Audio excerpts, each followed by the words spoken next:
Time for this morning Show Me the Money. This is the time of year when many of us do a little spring cleaning, but you shouldn't just tidy up your house. It's a great opportunity to tidy up your finances too. With everything going on in the world, from high inflation to economic uncertainty, this is a really great time to check in on your finances and make sure you're set up for success. A new Credit Karma survey shows 76% of Americans say they've made at least one financial mistake in 2022. The key is to not repeat them this year. Financial expert Courtney Alev says the number one mistake, not saving enough money. We really recommend that folks make it a priority to save, whether that's for an emergency fund, to get out of debt, or buy a house someday. Building that habit is really important. Inflation is obviously having a big impact on our finances this year.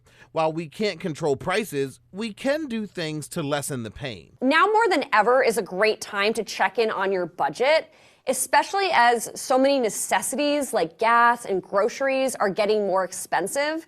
You want to take a moment to look and see, how much am I spending each month on these items? And with the price of certain things going up, look for areas where you can potentially cut back. That can be as simple as canceling streaming services you don't use or even eating out less. And if you don't have one, start a budget. It's important to keep track of how much money you have coming in and how much you need to spend on necessities like rent and food. And do you have any other tips when it comes to, we have to spend, as you said, but other ways that we can save at the same time? The number one tip we have for saving is to pay yourself first. So many people make the mistake of waiting until the end of the month and they'll plan to put some money away then, but chances are if you do that, the money will be gone. Instead, on the day you get paid, immediately transfer some of that into a savings account. Courtney says if you can't see it, you can't spend it. She says financial goals don't have to be big, like buying a house or paying off a debt. Set small goals that are achievable. If you're trying to save an emergency cash cushion of a few $100s, which a lot of Americans don't have, really celebrate hitting that first $100 of savings milestone.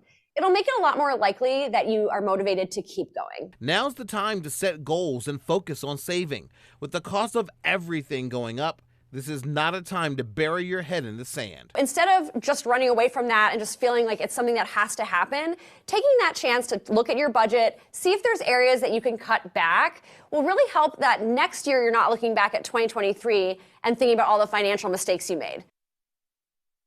A lot of people are getting tax refunds this time of year. Courtney says you should use that to put a dent in your debt or jumpstart your savings goals.